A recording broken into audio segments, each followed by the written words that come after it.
मोल concept के lecture number 6 में आप सभी का स्वागत है। मेरा नाम है आशुतोष पांडे और आज के इस क्लास में पढ़ने जा रहे हैं स्टोइकियोमेट्री को, इंपेरिकल फॉर्मूले को, मॉलिक्यूलर फॉर्मूले को और साथ ही में हम पढ़ने वाले हैं परसेंटेज यील्ड को। इन सारे टॉपिक्स को कवर करेंगे, प्रीवियस ईयर क्वेश्चन करेंगे, ढेर सारे सवाल की प्रैक्टिस भी कराएंगे ताकि एक लेक्चर देखने के बाद इन तीनों टॉपिक्स के कोई भी क्वेश्चन ऐसा ना हो जिसमें आपका कॉन्फिडेंस टूटे, सारे क्वेश्चन आपसे बन जाए। तो चलो भाई, बिना समय को बर्बाद किए हुए शुरुआत करते हैं आज के इस क्लास का और समझते हैं कि स्टोइकियोमेट्री क्या है। देखो भाई, स्टोइकियोमेट्री केमिस्ट्री की एक ब्रांच है ना। केमिस्ट्री की ऐसी ब्रांच है जिसमें हम रिएक्टेंट और प्रोडक्ट के बीच का क्वांटिटेटिव रिलेशनशिप देखते हैं। हम रिश्ते को देखते हैं कि एक रिएक्टेंट और प्रोडक्ट के बीच में क्वांटिटेटिवली क्या रिलेशनशिप होता है। तो स्टोइकियोमेट्री क्या है? Stoichiometry is the branch of chemistry. ये केमिस्ट्री की वो ब्रांच है that deals with the quantitative relationship. अब ये क्वांटिटेटिव रिलेशनशिप क्या होता है मैं थोड़ी देर में आपको समझाऊंगा, बहुत मस्त तरीके से समझ में आएगा। पर फिलहाल आप समझना, ये क्वांटिटेटिव रिलेशनशिप है किसके किसके बीच का? रिएक्टेंट और प्रोडक्ट के बीच का। कौन? स्टोइकियोमेट्री। स्टोइकियोमेट्री जब हम पढ़ते हैं तो हम एक्चुअल में समझ पाते हैं कि रिएक्टेंट और प्रोडक्ट के बीच में क्या क्वांटिटेटिव रिलेशनशिप है ना। चाय के साथ, आज की क्लास चाय के साथ, बिल्कुल ठीक है। अब देखो भाई, ये टॉपिक आपको तभी समझ में आएगा। देखिए, अगर मैं बात करूं आईआईटी जेईई नीट की, आपकी 11th एग्जाम की, स्कूल एग्जाम की, इस पे सीधा न्यूमेरिकल पूछे जाते हैं। तो स्टोइकियोमेट्री में क्या होता है, हमें कुछ चीजें दी जाती हैं और कुछ चीजें पूछी जाती हैं। जैसे मान लो आपको मान लो मैं आपसे कह रहा हूं ए प्लस बी मिलकर के सी बना रहे हैं, ऐसा होता है। अब तुम्हें ए के हो सकता है मोल दे दे, हो सकता है वेट दे दे, हो सकता है वॉल्यूम दे दे और आपसे पूछे बताओ सी कितना बनेगा, है ना। यानी कुछ चीजें दी जाएंगी और कुछ चीजें पूछी जाएंगी, यही होती है स्टोइकियोमेट्री, है ना।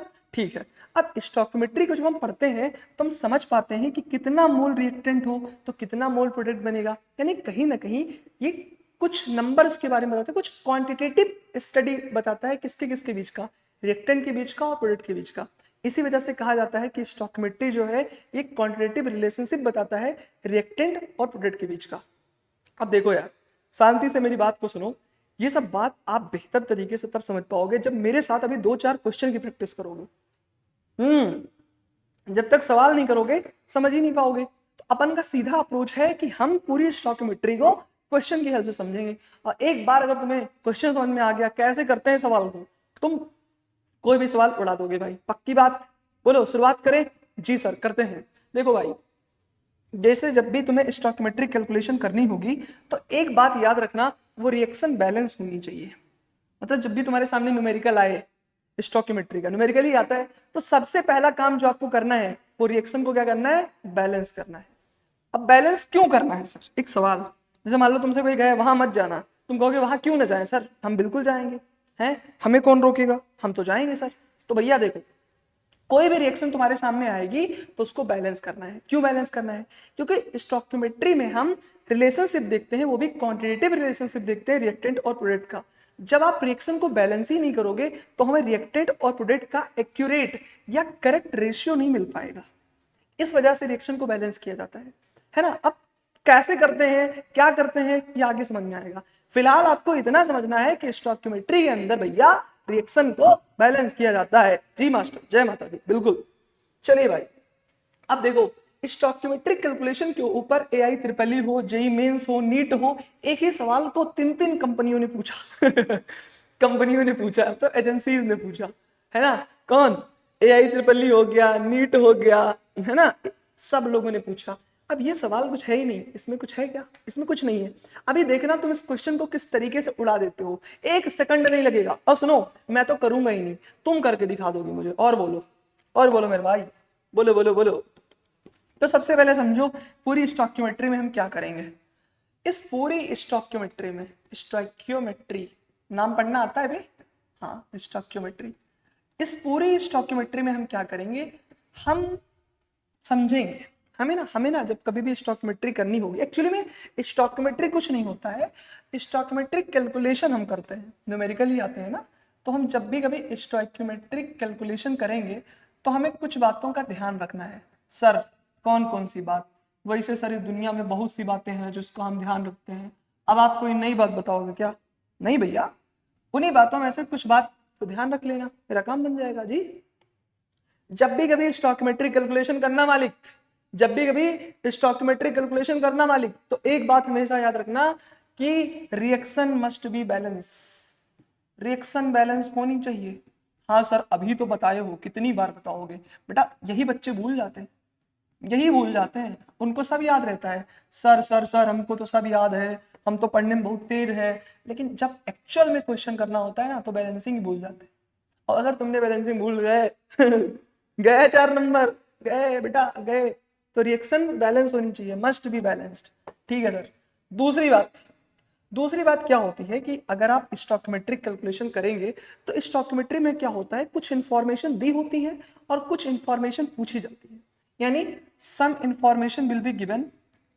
अब सर वो कौन सी इंफॉर्मेशन होती है, अभी वो फोन नंबर और लोकेशन नहीं होता है, हाँ भाई भाई वो कहाँ रहता है, कहाँ रहती है, उसका नंबर क्या है, अभी ऐसा कुछ नहीं है। स्टॉकियोमेट्रिक इंफॉर्मेशन मतलब होता है stoichiometry some information will be given, कुछ इंफॉर्मेशन तुम्हें दी जाएंगी, जैसे कि सर, जैसे कि तुम्हें नंबर ऑफ मोल्स के बारे में बताया जाएगा, हाँ सर कितने नंबर ऑफ मोल होते हैं ये बताया जाएगा, और क्या बताया जाएगा, और आपको बताया जाएगा भैया ची ची ची मास्टर, मतलब तुम्हें एक्चुअल में कुछ इंफॉर्मेशन दी जाएगी जिसमें मोल के बारे में बताया जाएगा कि इतना मोल ए है, इतना इसका वेट है, या इतना इसका वॉल्यूम है, या इतने इसके मॉलिक्यूल हैं, ये सब इंफॉर्मेशन देंगे, है ना। और तुमसे कुछ चीजें पूछ लेंगे, some information will be asked, यानी कुछ कुछ होता है सर, कुछ कुछ होता है, कुछ चीजें दी जाएंगी और कुछ चीजें पूछी जाएंगी, आस्क की जाएंगी, है ना। बेटा जवाब तो तुम्हें देना ही पड़ेगा, मेहनत करके दे लो, रिजल्ट से दे दो जवाब, या तो फिर हार्डवर्क से देना जवाब, दो ही ऑप्शन होते हैं। अभी आपका बहुत क्रीम टाइम है, बहुत अच्छी उम्र है, तो अभी आप लग करके मेहनत कर लोगे, पढ़ाई कर लोगे, अपने कैरियर को सिक्योर कर लोगे, तो आपको बहुत ज़्यादा जवाब नहीं देना पड़ेगा। नहीं तो जब आप नहीं पढ़ोगे तो आपसे हर कोई जवाब मांगेगा, क्या कर रहे थे उस टाइम पे। देखो स्टॉकियोमेट्री में क्या होता है, रिएक्शन को बैलेंस करना है, और स्टॉकियोमेट्री के अंदर कुछ इंफॉर्मेशन आपको दी जाएंगे, जैसे कुछ मोल वेट वॉल्यूम बताएंगे, और मोल वेट वॉल्यूम ही पूछ सकते हैं, यानी कुछ इंफॉर्मेशन देंगे और उसी के हेल्प से कुछ चीजें पूछेंगे। अब वो मोल हो सकता है, वेट हो सकता है, वॉल्यूम हो सकता है, कुछ भी हो सकता है। और सुनो टेंशन नहीं लेने का, टेंशन नहीं लेने का, तेरा भाई है ना समझाएगा, समझाएगा भाई, तेरा भाई समझाएगा। अब देखो पहले तो स्टॉकियोमेट्री को समझने, जब मान लो आपको स्टॉकियोमेट्री कैलकुलेशन करनी है तो पहले आपको पढ़ना आना चाहिए, पहले आपको पढ़ना आना चाहिए, कुछ चीजों को निकालना आना चाहिए। तो ये हमारा सबसे बेसिक लेवल है, हम इसको लेवल 1 बोलेंगे, लेवल 1 बोलेंगे। हम 2 लेवल में चीजों को सीखेंगे, है ना, या 3 लेवल मान लेते हैं, चलो 2 लेवल में चीजों को सीखेंगे। ये लेवल 1 है यानी बेसिक। अगर आप पूरी स्टॉकियोमेट्री को अपने कब्जे में करना चाहते हैं तो आपको अभी बहुत शांति से मेरी बताई गई बातों को मानना पड़ेगा। पहले हमारे पास रिएक्शन आई जिसमें ये जो CH4 है इसको मीथेन बोलते हैं, इसका ऑक्सीजन के साथ रिएक्शन होता है, मतलब कंबशन होता है, तो हमको कार्बन डाइऑक्साइड और वाटर मिलता है ना, गैस और पानी, क्या मिलता है भाई, गैस और पानी, ठीक है सर, अच्छी बात है। अब सुनिए जरा गौर फरमाइएगा, सर एक काम करते हैं कलर चेंज कर ले, दिख रहा है क्या, है छी छी छी छी, दिख रहा है क्या, हाँ ठीक, इसको रखते हैं भाई, कुछ देर इसकी हेल्प से पढ़ेंगे, कुछ देर देखते हैं इसमें क्या मजा आता है, इसमें क्या नई इंटेंसिटी आती है। बिल्कुल, तो यहाँ पे CH4 ऑक्सीजन के साथ रिएक्ट करके CO2 और H2O बना रहा है। अब मेरी जवाब मतलब मेरे सवाल को सुनना, जैसे ही आपने रिएक्शन को देखी आपको बैलेंस करना है, हाँ सर ये रिएक्शन तो ऑलरेडी बैलेंस है, तो कई बार चीजें बैलेंस होती हैं और जब नहीं बैलेंस होगा तो बैलेंस कर लेना, तो यानी कि ये बैलेंस्ड केमिकल रिएक्शन है। जी सर, क्या है भैया, बैलेंस केमिकल रिएक्शन है। तो मतलब अब हम स्टॉकियोमेट्री के बारे में सोचेंगे, जब तक रिएक्शन बैलेंस ही नहीं, काहे स्टॉकियोमेट्री मालिक है, बैगन मेमडी मेमड़ा ओ मेमडी, कुछ नहीं करना है, जब रिएक्शन बैलेंस होगी तभी सोचना है इसके बारे में, नहीं तो नहीं सोचना, बिल्कुल। अब देखो रिएक्शन बैलेंस है जी मास्टर साहब, अब जब रिएक्शन बैलेंस हो गई तो बैलेंस करने के लिए तुमने जैसे यहाँ पे 2 लिखा, यहाँ पे 1 लिखा, यहाँ पे 2 लिखा, ये सब बैलेंस करने के लिए लिखा ना, बैलेंस किए तो यहाँ पे 2 आया, यहाँ पे कुछ नहीं तो मैं 1 मान लेता हूँ। जब तुमने बैलेंसिंग कर दिया तो जैसे यहाँ पे 2 लगाए, यहाँ पे 1, यहाँ पे 2, तो बेटा ये जो तुमने आगे लगाया ना इसको बोलते थे स्टॉकियोमेट्रिक कोफिशिएंट, एक नया वर्ड बताया था ना लास्ट क्लास में, इसको क्या बोलते थे, स्टॉकियोमेट्रिक कोफिशिएंट। तो जब तुमने इस रिएक्शन को बैलेंस कर दिया ना बेटा, तो ये जो स्टोइकोमेट्रिक कोफिशिएंट है ये मोल बन जाएंगे। मतलब जैसे रिएक्शन बैलेंस है तो इसके जो सामने लिखा है ना, तो मैं बोल सकता हूँ 1 मोल मीथेन 2 मोल ऑक्सीजन, लेकिन तब बोलूंगा जब रिएक्शन बैलेंस हो। अभी रिएक्शन बैलेंस है तो इसको मैं ऐसे पढ़ सकता हूँ। इस पूरी रिएक्शन को कैसे पढ़ूंगा, मैं पढ़ूंगा 1 mole methane react with 2 mole oxygen to produce 1 mole carbon dioxide and 2 mole water. इसी बात को मास्टर लिख रहा है। मास्टर क्या लिख रहा है, 1 मोल मीथेन, वाह सर, रिएक्ट विथ, रिएक्ट कर रही है भैया, हैं जी मास्टर साहब, 2 मोल ऑक्सीजन के साथ, 2 मोल ऑक्सीजन के साथ, 2 मोल ऑक्सीजन के साथ, 2 मोल ऑक्सीजन काहे के लिए, टू प्रोड्यूस करने के लिए भाई क्या, 1 मोल CO2, 1 mole CO2 and 2 mole water, 2 मोल पानी। जल ही जीवन है ना, बोलते हैं ना कुछ लोग, जल ही तो जीवन है, जीवन मिशन चलाओ, जल जीवन मिशन। तो देखो भाई, 1 मोल मीथेन 2 मोल ऑक्सीजन के साथ रिएक्ट करता है तो 1 मोल कार्बन डाइऑक्साइड और 2 मोल जल मिलता है। क्या बात है सर, मजा आ गया, एकदम शानदार, जानदार, जबरदस्त। अब सुनो भाई, यहां से ना, यहां से जो पढ़ाऊंगा वो बहुत इंपॉर्टेंट है, उसको हर बच्चा नहीं समझ पाएगा। मालिक तुम्हें ही बोल रहा हूं, समझना चाहते हो ना तो ध्यान से सुनो। देखो, ये बात तो सबको बताएगी sir, 1 mole methane 2 mole oxygen के साथ मिल करके 1 मोल कार्बन डाइऑक्साइड 2 मोल पानी बनाएगा। पर यहां सुनो, यहां ट्विस्ट बेटा, अगर तुम्हें मोल पता है और मॉलिक्यूलर मास पता है तो क्या तुम इसका मास बता सकते हो? हाँ सर, हमने तो पढ़ा है number of mole equal to given mass, यानी इसका मास अगर पाना चाहते हैं तो डिवाइड कर देंगे मोलर मास से। अब सर आप कह रहे हैं कि रिएक्शन को बैलेंस कर दिया तो मोल पता लग गया, इसके मोल कितने हैं 1, इसका मास बता सकते हैं, इसकी मोलर मास कितनी हो जाएगी, कार्बन का 12 होता है मोलर मास, हाइड्रोजन के 1, तो 1 1 × 4 4, यानी CH4 का मोलर मास कितना हो जाएगा 16, तो x इक्वल टू कितना हो जाएगा 16 ग्राम। यानी सर CH4 का जो मास होगा ना 16 ग्राम होगा। यानी अगर आपको मास पता है, मतलब सॉरी, अगर आपको मोल पता है तो आप इसकी मास निकाल सकते हो। बिल्कुल भैया लाली, बिल्कुल। देखो, ये सब चीजें लास्ट क्लास में पढ़ा चुका हूं, ये तो आना चाहिए ना, मोल से मास कैसे निकालते हैं। बिल्कुल, अब यहाँ पे इसके भी मास निकाल सकते हैं sir, number of mole equal to given mass divide by molar mass. वाह वाह, क्या फार्मूला है।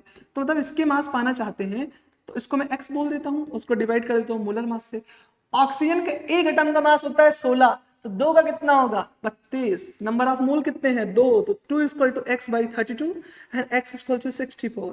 इसका आंसर कितना आ गया भैया 64, गरम गरम ताजा ताजा 64 ग्राम इसका क्या हो गया, वेट हो गया 64 ग्राम। यानी सर अगर मोल पता है तो वेट निकाल सकते हैं। अबे हाँ, और क्या, देखो वो लेक्चर सर्च करके मेरा बताया हूँ सब कुछ।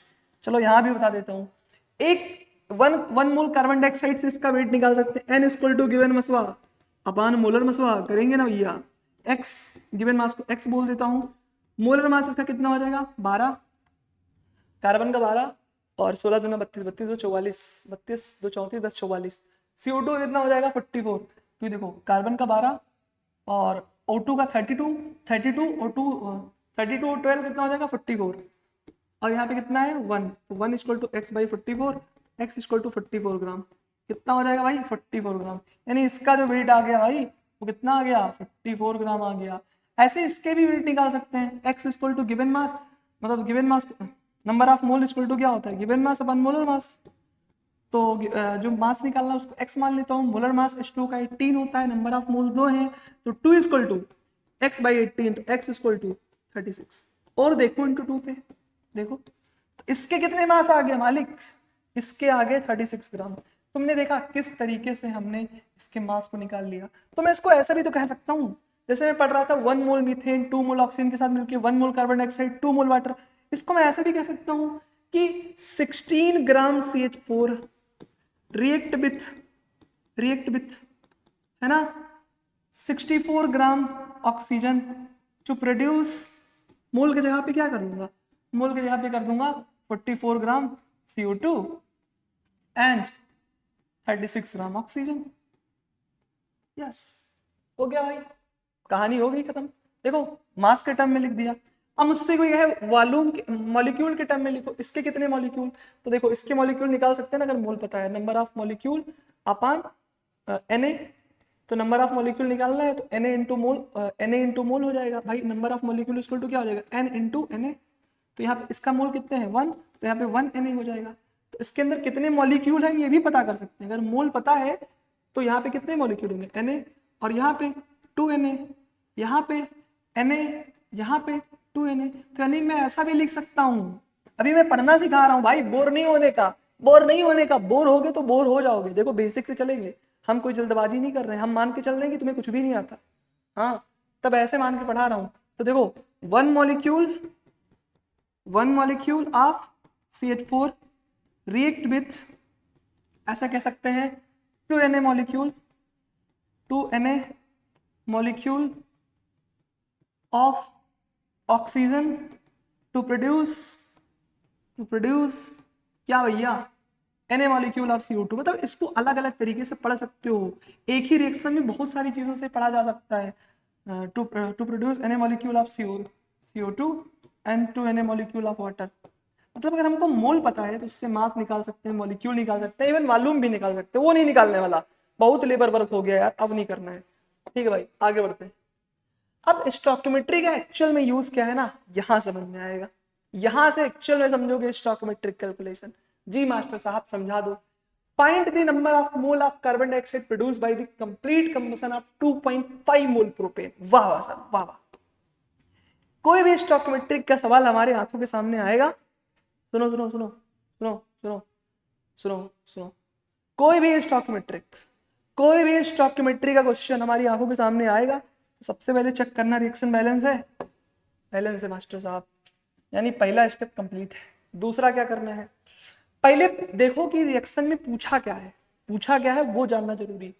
तुमसे पूछा है find the number of mole of CO2, यानी इसके नंबर ऑफ मोल्स पूछा है हमसे। इसके तो नंबर ऑफ मोल हमको ऑलरेडी पता है, तो पूछा क्या है, समझो भैया क्या पूछा। तुम्हें ये पता है कि जब 1 मोल प्रोपेन 5 मोल ऑक्सीजन से रिएक्ट करता है तो 3 मोल कार्बन डाइऑक्साइड मिलता है।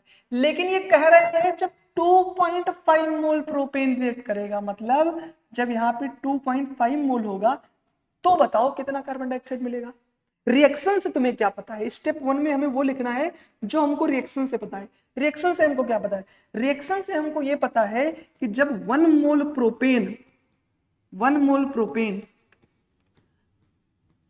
5 मोल ऑक्सीजन से रिएक्ट करता है तब 3 मोल कार्बन डाइऑक्साइड बनता है। यानी जो हमसे पूछा है उसी पे हमें केवल लिखना है 3 मोल कार्बन डाइऑक्साइड बनता है। यानी जब 1 मोल प्रोपेन 5 मोल ऑक्सीजन से रिएक्ट करता है तो 3 मोल कार्बन डाइऑक्साइड बनता है।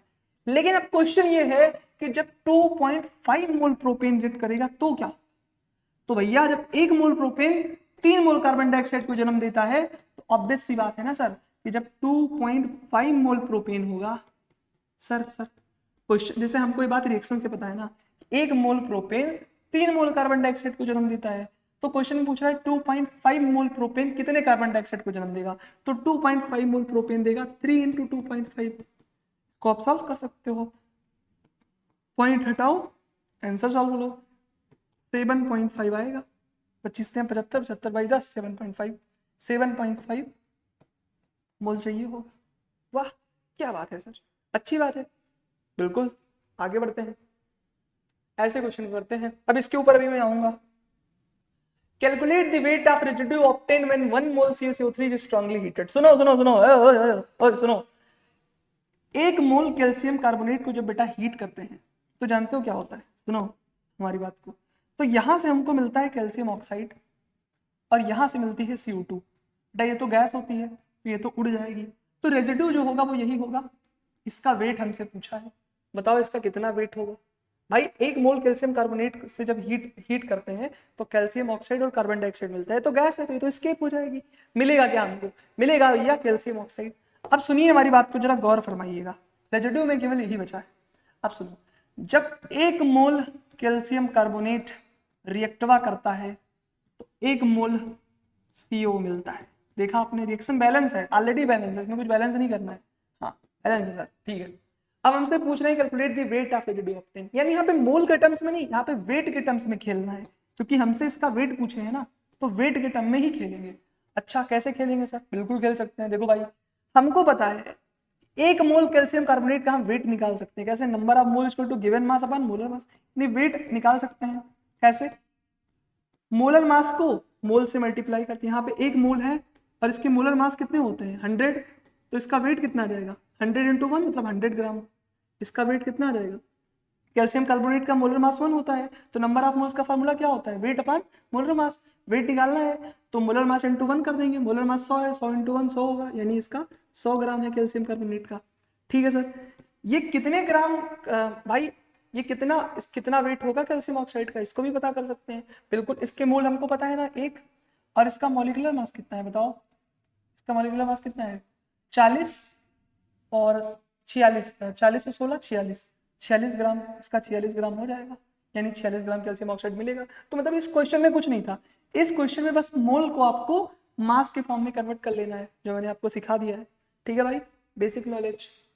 अब how many litre O2 at NTP is required for complete combustion of 2 mole of C5H10? हमसे कह रहे हैं अगर हमारे पास 2 मोल C5H10 है तो बताओ ऑक्सीजन के कितने मोल चाहिए होंगे।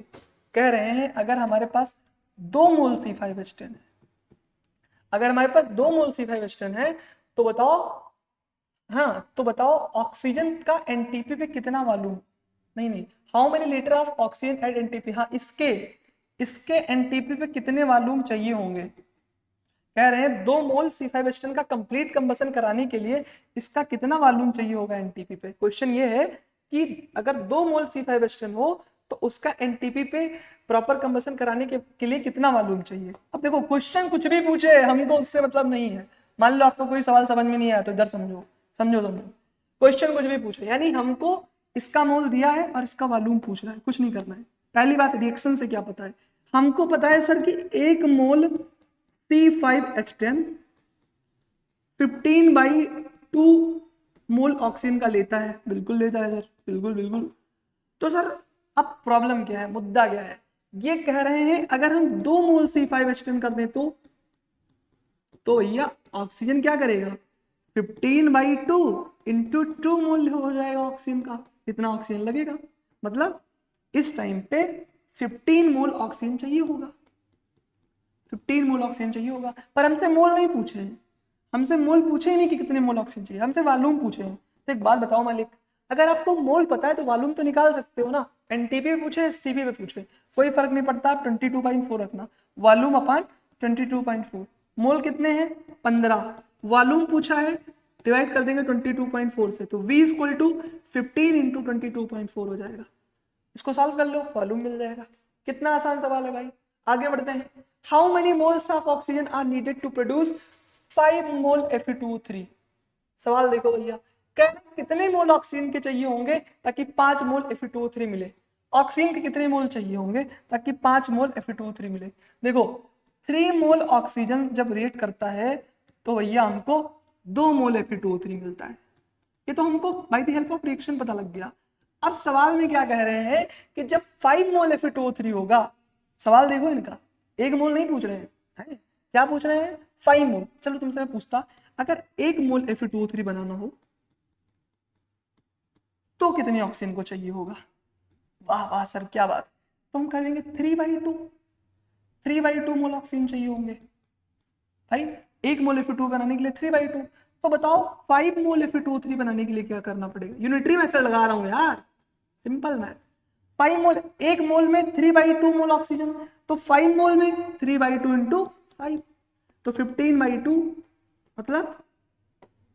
मतलब इसको सॉल्व कर लेना, 15/2 लीटर चाहिए होगा, 15/2 लीटर यही चाहिए होगा वॉल्यूम एट एनटीपी, इतना वॉल्यूम चाहिए होगा ऑक्सीजन का, है ना। कितना आसान सवाल होता है स्टोइकियोमेट्री का। आगे बढ़ते हैं भाई, अब पढ़ते हैं वन ऑफ द मोस्ट। अब सुनो, एक क्वेश्चन तुम्हें होमवर्क देता हूँ, ये जो AI ट्रिपल का जेईई मेंस का सवाल आया था ना भाई, ये सुनो है, हेलो हेलो हेलो हेलो, नजरें स्क्रीन पे, इसको मैं आपको होमवर्क देता हूँ। जो बच्चा कमेंट करेगा उसको क्या दिया जाए, आईफोन, आईफोन दिया जाए क्या, जब मिलना तो ले लेना। चलो सही आंसर बताना। चलो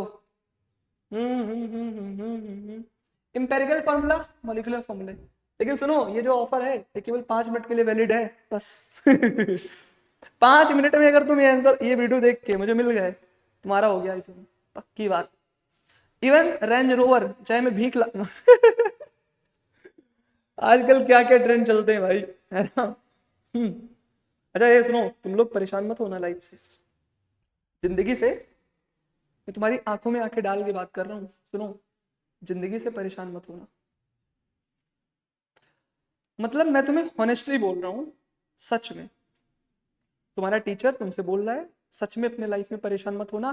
प्रॉब्लम से दूर मत भागना, चुनौतियों को एक्सेप्ट करना, लाइफ में आगे बढ़ना। तुम्हें पता है, वैसे तो मेरे इस जीवन में बहुत सारे इंस्पिरेशन रहे हैं, पर उसमें से, मतलब अपनी बात कर रहा हूँ मैं, तुम्हारी बात नहीं कर रहा। वैसे तो मेरे लाइफ में बहुत लोग इंस्पिरेशन रहे हैं, पर उसमें से एक जो मेरे इंस्पिरेशन रहे हैं उनका नाम है डॉक्टर एपीजे अब्दुल कलाम। सबको उनके बारे में पता है। Doctor APJ Abdul Kalam sir का सपना था फाइटर पायलट बनने का, और फाइटर पायलट बनने के लिए वो बहुत कड़ी परिश्रम कर रहे थे, बहुत तपस्या कर रहे थे, कंसिस्टेंसी से पढ़ रहे थे। उनकी आर्थिक स्थिति मजबूत नहीं थी, वो लड़ रहे थे, बहुत मोटिवेशन था उनके अंदर, बहुत एफर्ट्स उन्होंने पुट ऑफ किया। और जब फाइटर पायलट का एग्जाम हुआ ना, तो उनकी ऑल इंडिया रैंक 9 आई। पूरे इंडिया के अंदर 8 लोगों को सिलेक्ट किया जाना था, और एपीजे अब्दुल कलाम सर की रैंक 9 आई। अब बताओ, अगर उस समय पर एपीजे अब्दुल कलाम सर डर जाते, डिमोटिवेट हो जाते, और ये समझ जाते कि मैं अपने लाइफ में फेल हो चुका हूं, तो आज वो मिसाइल मैन ऑफ इंडिया ना बनते, आज वो इंडिया का प्रेसिडेंट ना बनते। तो अगर आपको छोटे मोटे फेल्योर मिल रहे हैं, किसी एग्जाम से मिल रहे हैं, कंसिस्टेंसी नहीं बन पा रही है, कुछ भी हो रहा है, it's not failure of your life, it's a part of life. आपको ये समझना है भाई, ठीक है। मेहनत करके पढ़ना है, मैं तुम्हारे साथ हूं, मैं तुम्हारे साथ हूं, मैं तुम्हारा साथ नहीं छोड़ूंगा, बस तुम मेहनत करते रहो यार, बस दैट्स इट। पक्की बात। चलो पढ़ते हैं भाई। इंपेरिकल और मॉलिक्यूलर फार्मूला क्या होता है, इसको देखते हैं। देखो, जैसे मैं आपसे पूछूं सर ग्लूकोज का फार्मूला बताओ, तो तुम क्या कहोगे? अच्छा ग्लूकोज हुआ, ये तो होता है C6H12O6। अब ये गलत है, मतलब जरूरी नहीं है कि ग्लूकोज का फार्मूला C6H12O6 ही हो। हाँ, मतलब सरप्राइजिंगली अगर तुम ऐसा बोल रहे हो, इसका मतलब तुम्हें नॉलेज नहीं है। अगर तुम ग्लूकोज का फार्मूला C6H12O6 ही मानते हो, तो भैया तुम अलग ही जीवन में जी रहे हो। ग्लूकोज CH2 ऐसा भी हो सकता है कि CH2O भी हो सकता है इसका फार्मूला, है सर? हाँ बेटा, ये जो फार्मूला है ना, ये इसका मॉलिक्यूलर फार्मूला है, MF है, मॉलिक्यूलर फार्मूला। और इसको बोलते हैं EF। EF मतलब GF नहीं है बे, EF है। समझ में आई बात? EF मतलब इंपेरिकल फार्मूला। तो ध्यान से सुनो बेटा, जो ये मॉलिक्यूलर फार्मूला है ना, ये हमको बताता है किसी भी कंपाउंड के अंदर किस एलिमेंट के कितने एटम हैं। जैसे मान लो एक ग्लूकोज नाम का कंपाउंड है, अब इसमें कार्बन के 6 एटम है, हाइड्रोजन के 12 एटम है, ऑक्सीजन के 6 एटम है। तो एग्जैक्टली एक एलिमेंट के कितने एटम्स हैं, अगर हमको ये पता करना है, तो हम यूज करेंगे मॉलिक्यूलर फार्मूले का। लेकिन भैया भैया भैया भैया सुनो सुनो सुनो सुनो, अगर हमको रेशियो को देखना है कि किस रेशियो में एटम कंबाइन है, 1:2:1, अभी ये बात आगे समझ में आएगी। आगे ऐसे बना दूं तो मतलब आगे पढ़ाऊंगा, ठीक है, आगे आगे समझ में आएगी। तो भैया इसमें देखो, एग्जैक्ट नंबर ऑफ एटम नहीं पता लग रहे हैं, ये रेशियो बता रहा है इन एटम्स का। अभी आगे इसको सीखेंगे कि इंपेरिकल फार्मूला कैसे निकला, ये CH2O कैसे आया, ये आगे देखेंगे। पर फिलहाल अभी आपको ये समझना है कि empirical formula represents the simplest whole number ratio of atoms of each element in a compound. ये सिंपलेस्ट नंबर ऑफ रेशियो बताता है, ठीक है सर। आगे बढ़ते हैं भाई। अब सवाल उठता है सर कैसे कैलकुलेट करेंगे एम्पेरिकल फार्मूले को? ध्यान से देखो, पहले हम इजी वाला देखेंगे, है ना, टाइप 1 देखेंगे, टाइप 1, फिर हम टाइप 2 पे चलेंगे। तो पहले तो टाइप 1 देखते हैं। टाइप 1 में क्या होगा सर? टाइप 1 में क्या होगा? टाइप 1 की कहानी देखो भाई, टाइप 1 में क्या होता है देखो। जैसे मान लो आपके सामने ग्लूकोज ही है, क्या है? ग्लूकोज है जी सर, ग्लूकोज C6H12O6, यही तो होता है ग्लूकोज। जी सर, हमें तो यही लगता है। अबे तुम्हें क्या लगता है? पूरी दुनिया को लगता है। हाँ, लेकिन ये इसका क्या है? ये इसका मॉलिक्यूलर फार्मूला है। ये क्या है बेटा? छी छी छी छी छी, ये इसका क्या है? ये इसका मॉलिक्यूलर फार्मूला है। कौन सा फार्मूला? ये कौन सा पेन यूज कर रहे हो सर? ये इसका है मॉलिक्यूलर फार्मूला। कौन सा फार्मूला? मॉलिक्यूलर फार्मूला, जी सर। लेकिन हमें इससे मान लो इंपेरिकल फार्मूला निकालना है। कौन सा फार्मूला? Empirical formula. तो क्या करेंगे आप ना, देखो कार्बन हाइड्रोजन की रेशियो क्या है, ratio of carbon hydrogen oxygen. देखो कार्बन के 6 टर्म्स, हाइड्रोजन के 12 एटम, ऑक्सीजन के 6 टर्म्स मिले तब ग्लूकोज बना। अब अगर इन सबको, इसमें छोटा कौन है, 6 है ना, 6 सबसे छोटा है ना, इनको सबको 6 से डिवाइड कर दें, 6/6, 12/6, 6/6, तो हमको सिंपल होल नंबर रेशियो मिल जाएगा। यानी सिंपल होल नंबर रेशियो कैसे, सॉरी सिंपल रेशियो अगर हमको निकालनी है, होल नहीं, सिंपल रेशियो अगर हमको निकालनी है तो 6:12:6 है ना। कार्बन के 6, हाइड्रोजन के 12, ऑक्सीजन के 6। अब इनकी सिंपल होल रेशियो निकालनी तो जो सबसे छोटा वाला है ना, जैसे 12 6 में 6 छोटा है, सबको 6 से डिवाइड कर देंगे तो 1:2:1 आएगा। अब ये क्या है, ये सिंपल रेशियो है, ये क्या है, सिंपल रेशियो है। तो बेटा ये जो सिंपल रेशियो है ना, यही होता है कौन, कौन होता है भाई, यही होता है इंपेरिकल फॉर्मूला। ये बता रहा है कि कार्बन 1 है, हाइड्रोजन 2 है, ऑक्सीजन 1, नहीं CH2 जो निकल के आया इट इज इंपेरिकल। तो आप ऐसे भी निकाल सकते हो, पर तुम्हें लगता है कि IIT JEE नीट और तुम्हारे स्कूल का वो टीचरवा तुमको इतना आसान सवाल देगा है, नहीं देगा। तो ये देखो कई बार पूछ भी सकते हैं पूछ भी सकते हैं, नॉलेज होनी चाहिए, बट तरीका अलग होता है ना। तो देखेंगे कि अच्छे सवालों को कैसे करते हैं, है ना। अच्छी बात है सर, अच्छी बात। अब जैसे एक सवाल आपके सामने आया है नीट 2021 का, नीट 2021 का एक क्वेश्चन है, अभी इसको निपटा देंगे हम, पर फिलहाल एक क्वेश्चन पहले हम हार्ड लेवल वाला कर ले ताकि ये आपके लिए लुल्लू है। 2 क्वेश्चन कराऊंगा फिर नीट 2021 के सवाल पे आएंगे। देखो भाई, कैलकुलेट इंपेरिकल फार्मूला, C3H6 का इंपेरिकल फार्मूला पूछे हैं, तो C3H6 है। अब रेशियो ऑफ कार्बन और हाइड्रोजन लिख लो, carbon is to hydrogen, carbon के 3, हाइड्रोजन के 6, है ना बेटा। अब इसकी सिंपल होल नंबर रेशियो क्या होगी सर, 1:2 होगी। सॉरी सिंपल रेशियो, होल मेरे वर्ड से गलती से निकल जाता है। ये क्या है बेटा, ये सिंपल रेशियो है जी सर, ये सिंपल रेशियो है। तो बेटा सिंपल रेशियो से मॉलिक्यूलर फॉर्मूला, सॉरी इंपेरिकल बता सकते हैं। तो CH2 ये इसका क्या हो जाएगा भाई, कार्बन 1 है, हाइड्रोजन 2 है, तो ये इसका इंपेरिकल फॉर्मूला हो जाएगा। क्या हो जाएगा मालिक, ये इसका इंपेरिकल फॉर्मूला हो जाएगा। तो यानी कि सर मॉलिक्यूलर फॉर्मूले से इंपेरिकल फॉर्मूला निकाल सकते हैं जी सर, ठीक है सर। अब रिलेशन देखते हैं इन दोनों के बीच का, रिलेशन देखेंगे मॉलिक्यूलर फॉर्मूले का और इंपेरिकल फॉर्मूले के बीच में क्या रिलेशन होता है। जैसे कि एक चीज होती है जिसे बोलते हैं एक्स, एक्स वो नहीं बे जो तुम्हारी एक्स थी, नहीं वो नहीं, वो एक्स नहीं, दूसरी एक्स की बात कर रहा हूं। एक्स बराबर होता है मॉलिक्यूलर फॉर्मूला मास, मॉलिक्यूलर फॉर्मूला मास। क्या बता रहे हो सर आप, रिश्ता बता रहे हो सर आप, रिश्ता ही पढ़ाते हो sir. Molecular formula mass divided by empirical formula मास, ये होता है एक्स। तुम लोगों को एक्स का मतलब वही लगता है भाई, हैं सोच सुधारो अपनी। इंपेरिकल फॉर्मूला, सर मेरी तो एक एक्स थी, अच्छी बात है थी, अब क्यों नहीं है बे, इसी आदत की वजह से। X equal to molecular formula mass upon empirical formula mass. सही कह रहा हूं मैं। अब ध्यान से सुनो, सुनो गौर भरमाओ, ध्यान से सुनिएगा बेटा। अगर मैं तुमसे पूछूं कि हमारे पास ग्लूकोज है C6H12O6, तो ये इसका मॉलिक्यूलर फॉर्मूला है। अब मॉलिक्यूलर फॉर्मूले की हेल्प से इसका कुछ मास होगा, हाँ सर होगा। जैसे कि कार्बन का 12 तो 12 6 जा 72, हाइड्रोजन का 1 तो +12, ऑक्सीजन का 16 होता है, 16 6 96, कुछ होगा, बिल्कुल होगा। इसको जोड़ो कितना आता है, देखो देखो देखो देखो, जोड़ो कैलकुलेटर, ओहो कैलकुलेटर, ठीक है सर कैलकुलेटर आ गया। 72 जी सर +12 जी सर +96 करेंगे कितना आएगा 180। वाओ सर, ग्लूकोज का जो मॉलिक्यूलर फॉर्मूला मास आ गया, मॉलिक्यूलर फॉर्मूला मास वो कितना आ गया 180 ग्राम। अच्छा सर, इसका एक इंपेरिकल फार्मूला भी होता है, अभी आपने बताया था CH2O, ये इसका क्या है empirical formula. Empirical formula, empirical formula. अच्छा सर ऐसी बात है क्या जी, ऐसी बात है।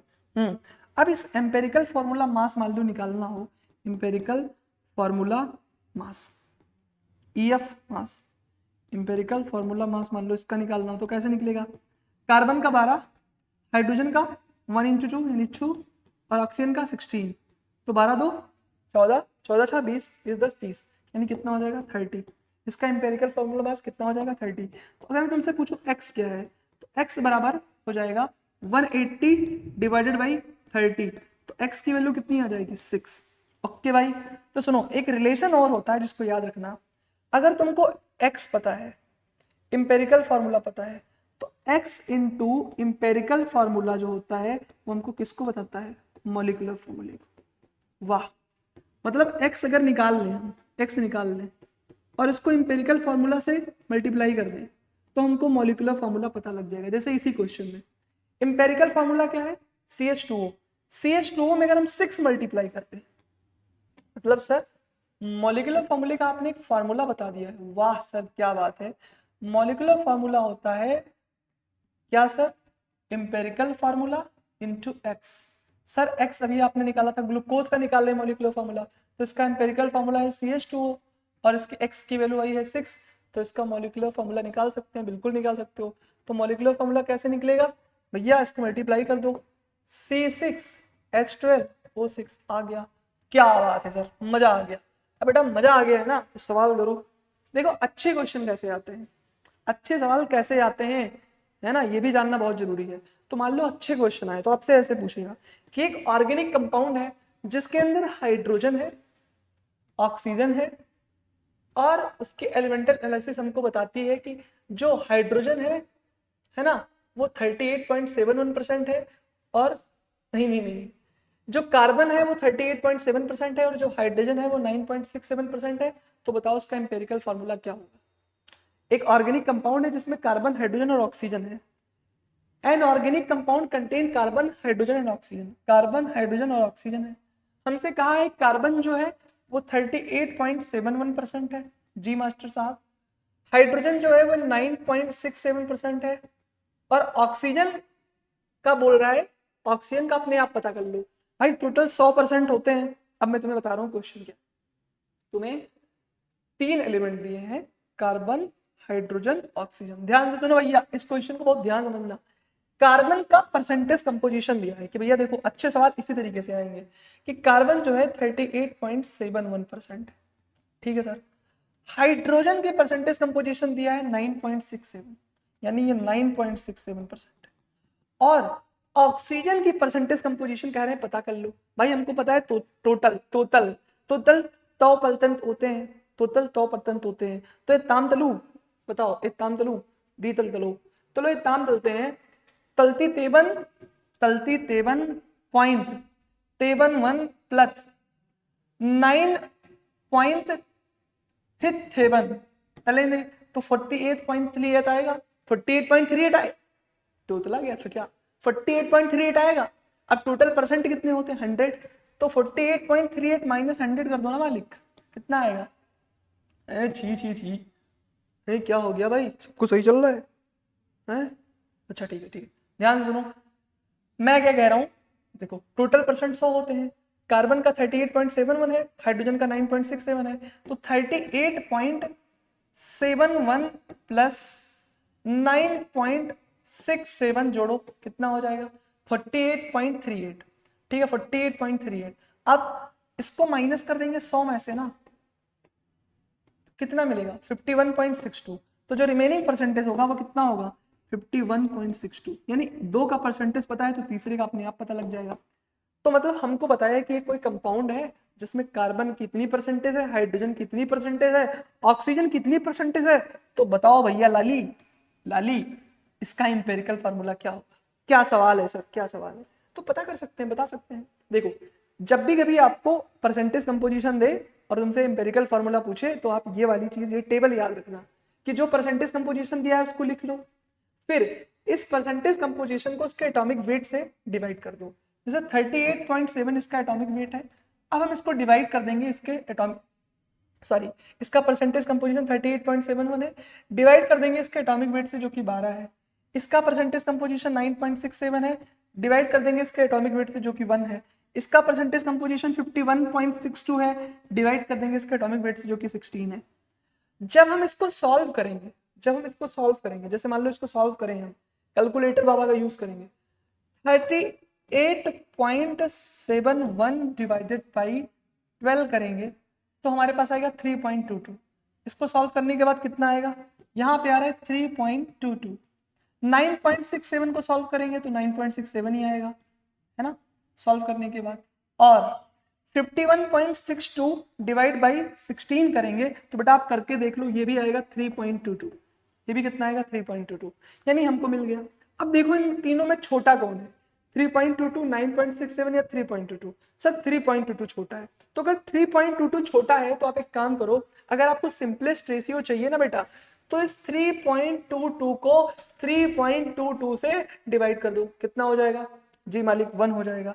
अच्छा सुनो भैया, 9.67 को भी 3.22 से डिवाइड कर दो। अब यूज करेंगे कैलकुलेटर का। कैलकुलेटर बाबा आएंगे, कैलकुलेटर बाबा आएंगे तो इनसे पूछेंगे कि 9.67 डिवाइडेड बाई 3.22 करो तो कितना आता है मालिक? ये लगभग लगभग 3 आता है। ध्यान से देखो मैं क्या कह रहा है, मैं क्या कह रहा है कि 9.67 डिवाइडेड बाई 3.22 करते हैं तो कितना आता है?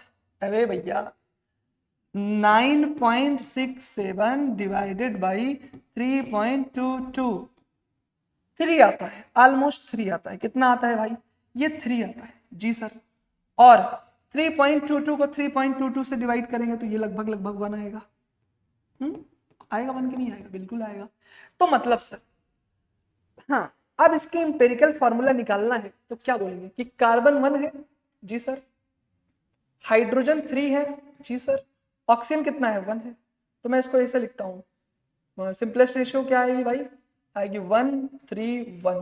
तो मतलब इसका इंपेरिकल फार्मूला क्या होगा? यहां लिख दूं, यहां लिख दूं? गुस्सा होगे तो नहीं मालिक? नहीं सर, C1H3O, CH3O, CH3O कहाँ गया? CH3O, हाँ टिक कर दिया CH3O पे। क्या बात है सर, आगे बढ़े? जी सर बिल्कुल बढ़े। अब हम आते हैं परसेंटेज यील्ड पे। परसेंटेज यील्ड क्या होता है? परसेंटेज यील्ड को समझाने का बहुत बढ़िया तरीका है। जैसे तुम कहते हो ना अपने दोस्तों से, मैं तो 12 घंटा पढ़ाई करता हूँ, मैं इस तरीके से पढ़ाई करता हूँ ना कि अगर मेरे अगल बगल से डीजे होकर के गुजर जाए, मतलब डीजे राकेश, डीजे आशुतोष, है ना, डीजे, डीजे समझते हो ना, बैंड बाजा जो शादी में बजता है। तो एक लड़का था मेरे साथ में जो रहता था, पहले मेरा रूम पार्टनर हुआ करता था। तो वो मुझसे दावा करता था, मुझसे ये कहता था कि अगर अगर उसके बगल से बैंड बाजा चला जाए, कौन सा बाजा? बैंड बाजा, या उसके बगल से डीजे चला जाए और वो पढ़ रहा हो, तो वो पढ़ता रहेगा, वो डिस्ट्रैक्ट नहीं होगा। मैजिकल। ऐसा भी एक रूम पार्टनर था मेरे पास में मतलब मेरे स्कूल के दिनों की बात है। मतलब ये उसकी कल्पनाएं थी। जैसे मान लो पढ़ना है, परसेंटेज रेट हमको क्या बताता है, मैं तुम्हें समझाता हूँ।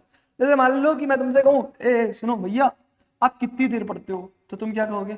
सर मैं 12 आवर्स पढ़ता हूँ। अब फिर मैं तुमसे कहूँ, भैया 12 आवर स्टडी करते हो तुम? जी सर। पर मैं तुमसे कहूँ इफेक्टिवली कितना स्टडी किए? सर इस 12 आवर में सर मैंने तो सर 4 घंटे इफेक्टिवली स्टडी की, 4 घंटे ही, 4 आवर हैं, 4 घंटे? अभी तो 8 घंटे तुमने क्या किया बे? है? तो कहोगे सर मैं तो इंस्टाग्राम पे रील देख रहा था सर, उसका मैसेज आ गया था सर, उसको रिस्पॉन्ड करना जरूरी था, नहीं तो वो समझती है इंसान बहुत बिजी हो गया है सर इसलिए सर। तो मतलब बेटा तुमने अपने 8 घंटे गंवा दिए, 8 आवर्स। तो बेटा मैं तुम्हारी अगर यील्ड निकालूं कि एक्चुअल में तुमने कितना पढ़ा, तुम्हारी गुणवत्ता क्या है भाई? तुम बैठी हो 12 घंटे से, पढ़े कितना बे? पढ़े तुम 4। तो तुम्हारी परसेंटेज यील्ड अगर मैं निकालूं तो जानते हो क्या निकलेगा? 4/12 इंटू 100। Yes yes yes. तो कितना हो जाएगा? 1/3 इंटू 100, यानी 100/3, लगभग लगभग 33%। क्या सर, क्या पढ़ाई कराए हो सर सब बर्बाद हो गया। अब देखो बे, परसेंटेज यील्ड भी कुछ ऐसा ही होता है। अच्छा, देखो कोई केमिकल रिएक्शन होती है तो हम एक्सपेक्ट करते हैं कि हमको बहुत ढेर सारा कंपाउंड मिले, है ना, पर ऐसा होता थोड़ी है। तुम एक्सपेक्ट कर रहे हो, जरूरी नहीं कि जो तुम सोचो वही हो। मान लो तुम एक्सपेक्ट करके जाओ, आज जाऊंगा घर पे तो आज हो सकता है पनीर बनी हो, पता लगे उस दिन दाल चावल बना है और सब्जी बनी है आलू की, तुम्हारा दिल टूट जाएगा ना। तुम किसी इंसान से बहुत ज्यादा एक्सपेक्ट करोगे तो तुम्हें इग्नोरेंस मिलेगी, सिंपल सी फंडे की बात है भाई, है ना। अब मैं ये सोचूं, तुम एक्सपेक्ट करने लगो कि मैं कुछ दिन के बाद अमीर आदमी बनूंगा, और जब अमीर आदमी बनूंगा तो मेरे अगल बगल 4 गनर रहेंगे और मैं जिस गांव में जाऊंगा, जिस इंसान को चाहूंगा उड़वा दूंगा। यही तुम सोच रहे हो ना? जो मेरे दुश्मन हैं उनको पकड़ लाऊंगा। उड़वा देने का मतलब भैया वो गलत काम नहीं, उड़वा देने का मतलब होता है उनको हेलीकॉप्टर में बिठा देंगे। ऑनलाइन क्या बोल रहा हूँ मैं, मतलब उड़ा देने का मतलब ये होता है कि हेलीकॉप्टर पे बिठाएंगे, उनको घुमाएंगे, गोल गोल गोल गोल घुमाएंगे, तो हेलीकॉप्टर पे उनको सैर कराएंगे जब तुम्हारे पास पैसा रहेगा ये सब भी करना पड़ता है भाई, कैमरा सही चीज को कैप्चर करना, ठीक, तो परसेंटेज यील्ड क्या होता है? Percentage yield tells you how much product you actually got from chemical reaction, कितना प्रोडक्ट तुम्हें सच में मिला। इंस्टेड आप कल्पना ना करो ध्यान से सुनो, एक्चुअल में प्रोडक्ट कितना मिला, एक्चुअल में प्रोडक्ट कितना मिला, वो होती है परसेंटेज यील्ड। क्या होती है? Percentage yield. Okay sir, okay sir, कोई बात नहीं। परसेंटेज यील्ड कैसे निकालते हैं? ये सब मजाक की बातें हैं और ये सब बातें बाहर नहीं जानी चाहिए, मैं तुम्हें बता रहा हूँ, ये सब झूठी बातें हैं, ऐसा कुछ नहीं है बेटा। मैं तुमको खुश करने के लिए बता रहा हूँ कि तुम कल्पना में जो जी रहे हो कि इतना प्रोडक्ट मिलेगा, ऐसा कुछ नहीं है, वो मिलेगा ही नहीं मिलेगा बेटा, क्योंकि कल्पना कहाँ सच होती है, कल्पना सच थोड़ी होती है। तुम कुछ भी कल्पना कर लो, तुम सोच रहे हो इतना कंपाउंड मिलेगा, उतना थोड़ी मिलेगा, जितना मिलना है उतना ही मिलेगा। एक्सपेक्टेशन के बियॉन्ड एक दुनिया चलती है। तो परसेंटेज यील्ड निकालनी है तो बेटा कैसे निकालेंगे? जितनी एफिशिएंसी है, मतलब परसेंटेज यील्ड क्या होता है, कितना तुम्हें एक्चुअल में मिला और जितना तुमने एक्सपेक्ट किया इनटू 100 कर दो। जैसे एक सवाल है, वैसे तो मैं इसको सोचता हूँ कि जब मैं अगला लेक्चर हमारा सोल्यूशन का होगा, तो सुनो, हम लोग सोल्यूशन नाम के चैप्टर में मिलेंगे, तब इस क्वेश्चन को डिस्कस करेंगे, तो बहुत ज्यादा मजा आएगा तुम्हें, बहुत मजा आएगा तुम्हें, तुम्हारा दिल खुश हो जाएगा। तो एक काम करना, एक बार तुम हसल करना परसेंटेज यील्ड में, और तुम्हें अगली लेक्चर में इसको समझा दूंगा। क्या बोलते हो, कर लोगे? जी सर। अब एक क्वेश्चन नीट का है, उसको मैं तुम्हें समझा देता हूँ। एक काम करता हूँ, नीट का एक सवाल था इंपेरिकल फॉर्मूले पे, तो क्यों ना इसको कर लिया जाए, जल्दी जल्दी करते हैं। कह रहे हैं कि एक कंपाउंड है जिसमें कार्बन है और रिमेनिंग क्या है, हाइड्रोजन है। कार्बन है और रिमेनिंग क्या है, हाइड्रोजन है। कार्बन है हमारा 80%, तो भैया हाइड्रोजन कितना होगा, अपने आप 20 होगा। अब परसेंटेज तुम्हें पता है और तुम्हें इंपेरिकल फार्मूला निकालना है, तो परसेंटेज को एटॉमिक वेट से डिवाइड कर दो, है ना। तो 80 क्या कर देंगे, डिवाइड बाई 12। और यहाँ पे अबे दिख ही नहीं रहा होगा तुम्हें यार, मतलब हमको परसेंटेज गिवन है और हमको इंपेरिकल फार्मूला चाहिए, तो percentage divide by atomic weight, 80 divide by 12, यहाँ पे 20 डिवाइड बाई 1। यहाँ पे क्या होगा भाई, इसको सॉल्व करेंगे। जब इसको सॉल्व करेंगे तो 80 डिवाइड बाई 12 मतलब क्या होता है, 80 मतलब इसको जब डिवाइड करोगे 80, 12 12 पंचे 80 करो, 80 डिवाइड बाई 12, 80 डिवाइड बाई 12 कितना होगा, लगभग लगभग 6, लगभग लगभग 6 मानते हैं, मतलब कितना आ रहा है, लगभग लगभग 80% था और कार्बन का वेट कितना होता है 12, तो लगभग लगभग 6.66 आ रहा है। और यहाँ पे 20 डिवाइड बाई 1 करेंगे तो 20 डिवाइड बाई 1 तो कितना आ जाएगा, 20 आ जाएगा। ये आपका परसेंटेज आ गया। इनमें से छोटा कौन है बताओ, इनमें से छोटा कौन है सर? 6.66 छोटा है, तो एक काम कर लेंगे, अगर ये छोटा है तो अगर हमें रेशियो निकालनी है तो 6.6 को 6.6 से डिवाइड करेंगे, तभी रेशियो निकल पाएगी, है ना, सिंपल रेशियो। और 20 को भी 6.6 से करेंगे, तो यहाँ पे तो इसका 1 आ जाएगा। और 20 डिवाइड बाई 6.6 करेंगे ना, 20 डिवाइड बाई 6.6 करेंगे, अबे बैक स्पेस कहाँ गया, 6.6 करेंगे तो 3 आएगा। कितना आएगा भाई, 3 आएगा, यहाँ पे 3 आएगा। तो ratio whole number, whole ratio क्या हो जाएगी, मतलब रेशियो, सिंपल रेशियो क्या हो जाएगी, सिंपल रेशियो क्या होगी यहाँ पे। अगर हम सिंपल रेशियो की बात करें तो जो सिंपल रेशियो होगा वो क्या होगा, वो होगा 1:3। तो मतलब कार्बन 1 है, हाइड्रोजन 3 है, CH3। पक्की बात, इसमें कोई डाउट तो नहीं है, पक्का ना, कोई प्रॉब्लम तो नहीं है जी, अच्छी बात है सर। तो इसको आपको अच्छे से करना है। आई होप आपको लेक्चर बहुत अच्छा लगा होगा। आप लोगों का बहुत बहुत धन्यवाद, आपके पेशेंस के लिए आपका बहुत बहुत थैंक यू। आपने इतना हमारा साथ दिया, उसके लिए आपका बहुत बहुत धन्यवाद, बड़ा वाला थैंक यू। आप ऐसे ही पढ़ते रहो, कर्तव्य पथ पर आगे चलते रहो, आपका जीवन मंगल हो, है ना, आपके लाइफ में बहुत बहार आए, खुश रहो और ऐसे ही पढ़ते रहो। मिलते हैं अगले लेक्चर में, जो कि होगा हमारा सोल्यूशन को पढ़ेंगे और अच्छे से उस चैप्टर को खत्म करेंगे। Thank you so much, have a great day, जय हिंद।